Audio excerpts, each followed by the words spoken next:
आप सभी का स्वागत है एजुकेशन हब की एक और नई क्लास में। तो आज का जो अपना टॉपिक होगा वो होगा पशु परिचय से संबंधित जीके के क्वेश्चंस का। तो क्लास को पूरा देखें और हमारे साथ बने रहे, जहाँ पर आज हम सोल्व करेंगे वापस से पुनः जीके के नए क्वेश्चंस। इससे पहले भी मैंने जीके की एक क्लास और अपलोड कर रखी है, तो वो भी जाकर ज़रूर देखें। तो जीके की क्लास के सिलसिले में आगे बढ़ते हुए आज की क्लास शुरू करते हैं, और क्लास को पूरा देखें और मुझे कमेंट बॉक्स में ज़रूर बताएं कि आपने कितने क्वेश्चंस सही किए हैं, कितने क्वेश्चंस गलत किए हैं। तो चलिए शुरू करते हैं आज की ये क्लास। पहला क्वेश्चन है कि नाथद्वारा का मूल नाम क्या था। तो यहाँ पर अगर हम देख सकते हैं कि जो पुराने ये जो क्वेश्चंस मैं यहाँ पर बनाए हैं ये पुराने एग्जाम्स में आ चुके हैं। तो आप आगे भी देखेंगे कि जो उपनाम है या फिर पुराने नाम है, प्राचीन नाम है, उनसे बहुत सारे क्वेश्चंस आए हुए हैं। तो आपको इन नामों को भी ध्यान में रखना है। यहाँ पर हमें पूछा है कि नाथद्वारा का मूल नाम क्या था, बनेड़ा, सिहाड़, कानौड़ या बेदला। तो नाथद्वारा का जो मूल नाम था वो था आपके ऑप्शन नंबर 2 सिहाड़। नेक्स्ट क्वेश्चन है सूर्य नगरी किसका नाम है। ये एक और उपनाम से क्वेश्चन आ चुका है, जो कि अभी 2022 की जो रीट हुई थी उसमें पूछा गया था। तो सूर्य नगरी यानी कि बात करें इंग्लिश में इसको बोलते हैं सन सिटी। तो सन सिटी के नाम से कौन सा जो जिला है वो जाना जाता है, जयपुर, जैसलमेर, बाड़मेर, जोधपुर। तो सन सिटी के नाम से जाना जाता है वो आपके जोधपुर है। और जयपुर की बात की जाए तो इसे जाना जाता है पिंक सिटी के नाम से। जैसलमेर की बात की जाए तो इसे जाना जाता है पीला शहर यानी कि येलो सिटी। तो ऑप्शन नंबर जो 4 है जोधपुर, इसका करेक्ट आंसर होगा। नेक्स्ट क्वेश्चन की तरफ बढ़ते हैं। नेक्स्ट क्वेश्चन है कि निम्नलिखित में से किस शहर को राजस्थान का औद्योगिक शहर यानी कि इंडस्ट्रियल सिटी के नाम से किसे जाना जाता है।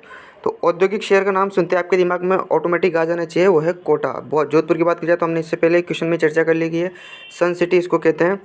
और भीलवाड़ा की बात की जाए तो आप सभी को ध्यान में होगा, मैनचेस्टर इसे कहते हैं यानी कि वस्त्र नगरी मैनचेस्टर। तो ये उपनाम भी आपको ध्यान रखने। ऑप्शन नंबर 2 इसका करेक्ट आंसर होगा। नेक्स्ट क्वेश्चन है निम्न में से राजस्थान के किस स्थान को राजस्थान का वर्क्योंशक कहते हैं। तो इस चीज़ को भी आपको ध्यान रखना कि जो राजस्थान का जो वर्क्यांश है वो कहते हैं आपके ऑप्शन नंबर 1 माउंट आबू को। ऑप्शन नंबर 1 इसका करेक्ट आंसर होगा। नेक्स्ट क्वेश्चन है राजस्थान का कौन सा जिला डांग की रानी के नाम से प्रसिद्ध है। तो डांग की रानी के नाम से जो प्रसिद्ध है, ये क्वेश्चन भी आप इंपॉर्टेंट लगा लें, पुराने एग्जाम्स में भी आ चुका है और इसके पूछे जाने की संभावना भी अभी फिलहाल है।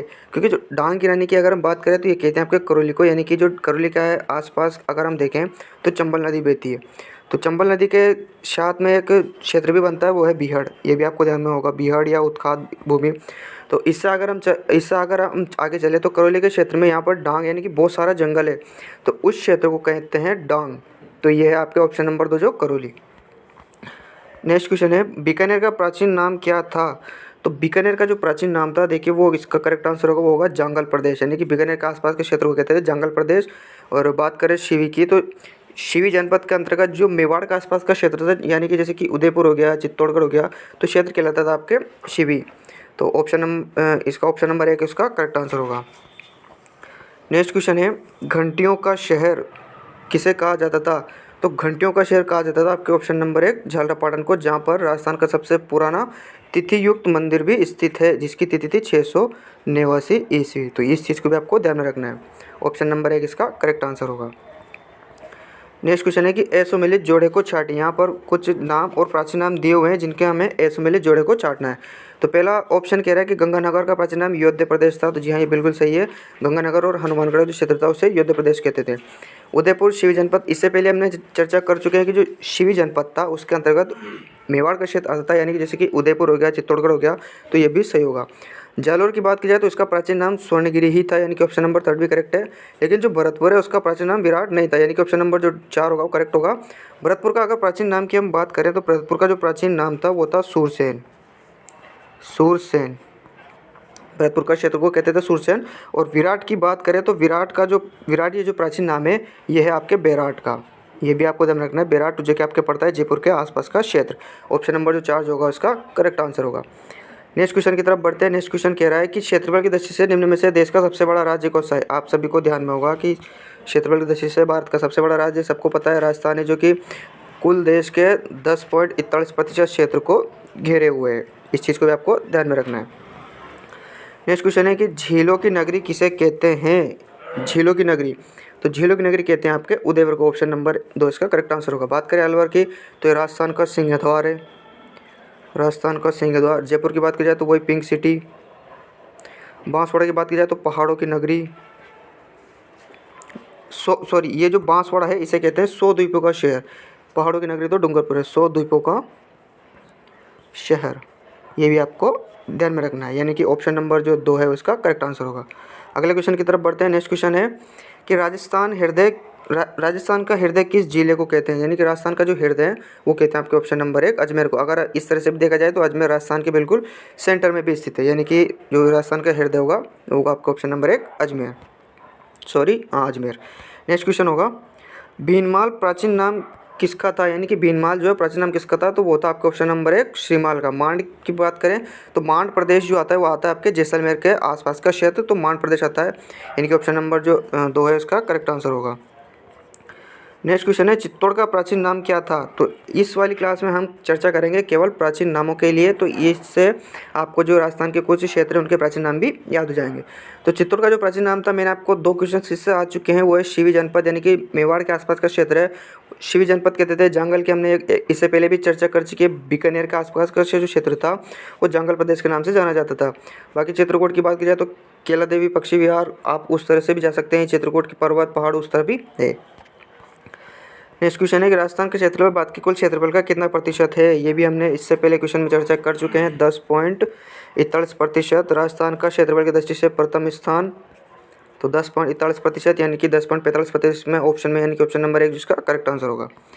अगला क्वेश्चन है कि राजस्थान का पश्चिम से पूर्व देशांतरी विस्तार कितना है, तो यहाँ पर हमें पश्चिम से पूर्व देशांतरी विस्तार देखना है। तो जब मैंने इससे पहले वाली क्लास में आपको बताया था राजस्थान का अक्षांशीय और देशांतरी विस्तार, यहाँ पर मैं आपको एक राजस्थान का एक तरह से अगर देखा जाए तो अगर इस चीज़ को हम राजस्थान मान के चलें तो यहाँ में पूछा है पश्चिम से पूर्व की ओर, यानी कि देशांतरी विस्तार। तो इस तरफ के जो कोऑर्डिनेट्स थे वो थे आपके 69 डिग्री 30 मिनट ईस्ट, यानी कि पूर्व, और इस तरफ के कोऑर्डिनेट थे आपके 78 डिग्री 17 मिनट ईस्ट, यानी कि पूर्व। तो ऑप्शन में अगर हम देखें तो 68 ये दो तो कतई नहीं होंगे, क्योंकि 68 तो है नहीं, 69 है। अब 69 इसमें 69 4 है, 69 4 भी नहीं, क्योंकि 69 डिग्री 30 मिनट, यानी कि ऑप्शन नंबर जो 4 होगा इसका करेक्ट आंसर होगा। 69 डिग्री 30 मिनट पूर्व से 78 डिग्री 17 मिनट पूर्व की ओर। नेक्स्ट क्वेश्चन है राजस्थान के किस जिले से 78 डिग्री पूर्व देशांतर गुजरती है, 78 डिग्री पूर्व देशांतर गुजरती है, तो वही देशांतरी विस्तार हम बात करें, यहाँ पर था 78 डिग्री 17 मिनट ईस्ट, यहाँ पर था 68 degree 3 minute, 68 degree 69 degree 30 minute, 69 degree 30 minute, और इधर था 78 डिग्री 17 मिनट। तो यहाँ पर पूछा है 78 डिग्री, यानी कि 78 डिग्री 17 मिनट से थोड़ा सा कम, यानी कि ये वाली लाइन। तो राजस्थान के इस क्षेत्र की अगर हम बात करें तो इस क्षेत्र के अंतर्गत जो जिला पड़ता है सबसे पूर्वी जिला वो पड़ता है आपके ऑप्शन नंबर 4 धौलपुर, इसका करेक्ट आंसर होगा। नेक्स्ट क्वेश्चन है निम्नलिखित में से किस जिले में अंतर्राष्ट्रीय और अंतर्राज्यीय सीमा बनाता है, यानी कि एक तो अंतर्राष्ट्रीय और एक अंतर्राज्यीय, जो किसी देश के साथ भी लगती हो और जो किसी राज्य के साथ भी लगती हो। तो इस तरह की सीमा बनाने वाले आपके राजस्थान में 2 जिले हैं, एक तो है आपके गंगानगर और एक है आपके बाड़मेर। ये 2 जिले हैं जो आपके अंतर्राष्ट्रीय और अंतर्राज्यीय सीमा बनाते हैं। अगर गंगानगर की बात की जाए तो ये आपके बनाता है एक तो पाकिस्तान के साथ और एक बनाता है आपके पंजाब के साथ। बाड़मेर की बात की जाए तो यह एक तो बनाता है पाकिस्तान के साथ और एक बनाता है गुजरात के साथ। ऑप्शन में अगर हम देखें तो ऑप्शन में आपके है बाड़मेर, यानी कि ऑप्शन नंबर जो 2 होगा वो इसका करेक्ट आंसर होगा, जो कि बनाता है आपके पाकिस्तान के साथ सीमा और बनाता है गुजरात के साथ सीमा। तो ये अंतर्राष्ट्रीय भी बनाता है और अंतर्राज्य भी बनाता है। नेक्स्ट क्वेश्चन है कि रेड क्लिफ रेखा राजस्थान में विस्तार है। रेड क्लिफ रेखा की बात की जाए तो वही अंतर्राष्ट्रीय सीमा पाकिस्तान के साथ जो लगती है 1070 किलोमीटर लंबी, ये सीमा जो पाकिस्तान के साथ राजस्थान साझा करता है उस सीमा को कहते हैं रेड क्लिफ रेखा। और ये रेखा का विस्तार जो है वो आपके हिंदूमल कोट से बाकासर बाड़मेर, यानी कि हिंदूमल कोट इसमें है, ये दोनों को काट दो, हिंदूमल कोट से बाकासर बाड़मेर, यानी कि ये शाहगढ़ जौलनी, यानी कि ऑप्शन नंबर 1 जो का इसका करेक्ट आंसर होगा, हिंदूमल कोट गंगानगर से बाकासर बाड़मेर। अगला क्वेश्चन है कि राजस्थान का कौन सा जिला अंतर्राष्ट्रीय सीमा के निकट नहीं है, यानी कि अंतर्राष्ट्रीय सीमा के निकट 4 जिले आते हैं आपके अंतर्गत। 4 जिले के अंतर्गत एक तो गंगानगर आता है, बाड़मेर आता है, बीकानेर आता है और एक जैसलमेर आता है। हनुमानगढ़ को गंगानगर जो मतलब जो पाकिस्तान की सीमा साझा करता है, रेड क्लिफ अंतर्राष्ट्रीय सीमा 1070 किलोमीटर, उसके साथ ये सीमा नहीं बनाता। ऑप्शन नंबर 1 इसका करेक्ट आंसर होगा। नेक्स्ट क्वेश्चन है कि राजस्थान के किस जिला जो कि मध्य प्रदेश के साथ सर्वाधिक सीमा बनाता है, यानी कि मध्य प्रदेश के साथ जो सर्वाधिक सीमा बनाने वाला जिला है वो आपको ऑप्शन नंबर 4 झालावाड़, जो कि 520 किलोमीटर मध्य प्रदेश के साथ सीमा साझा करता है और सर्वाधिक अंतर्राज्य सीमा ये झालावाड़ी बनाता है। नेक्स्ट क्वेश्चन है कि राजस्थान के जिले जिनकी राजनीतिक सीमा भारत के किसी भी अंतर्राज्यीय या अंतर्राष्ट्रीय सीमा से नहीं लगती। कुल मिला के यहाँ पर हमें पूछा है कि अंतर्वर्ती जिले कौन से, यानी कि जो किसी भी क्षेत्र के साथ सीमा नहीं बनाते, नहीं अंतर्राज्यीय यानी कि और ना ही अंतर्राष्ट्रीय। तो ऑप्शन में देखते हैं तो प्रतापगढ़, दौसा, टोंक, बांसवाड़ा। बांसवाड़ा आता एक ऑप्शन गलत हो जाएगा, क्योंकि बांसवाड़ा जो है वो एक तो MP और एक गुजरात, इन 2 राज्यों के साथ सीमा बनाता है, यानी कि फर्स्ट ऑप्शन कट जाएगा। वैसे प्रतापगढ़ भी बनाता है। पाली नहीं बनाता है, जयपुर बनाता है। जयपुर जो है वो हरियाणा के साथ अंतर्राज्यीय सीमा बनाता है, ये भी कट जाएगा। बूंदी, दौसा, राजसमंद, पाली, जोधपुर, ये ऑप्शन बिल्कुल सही होगा, क्योंकि बूंदी, दौसा, राजसमंद, पाली, जोधपुर ये जो जिले हैं ये किसी भी राज्य और किसी भी देश के साथ सीमा नहीं बनाते, यानी कि ऑप्शन नंबर जो 3 है वो इसका करेक्ट आंसर होगा। करौली बनाता है और भीलवाड़ा भी बनाता है, यानी कि ऑप्शन नंबर जो 4 है वो भी करेक्ट कट जाएगा। तो ऑप्शन नंबर 3 इसका करेक्ट आंसर होगा। नेक्स्ट क्वेश्चन है जो कि वीडियो 2021 में ही पूछा गया था, और ये क्वेश्चन बहुत ज़्यादा क्वालिटी क्वेश्चन है और इंपॉर्टेंट क्वेश्चन है, तो इस क्वेश्चन को ध्यान से पढ़कर इसका जवाब दें।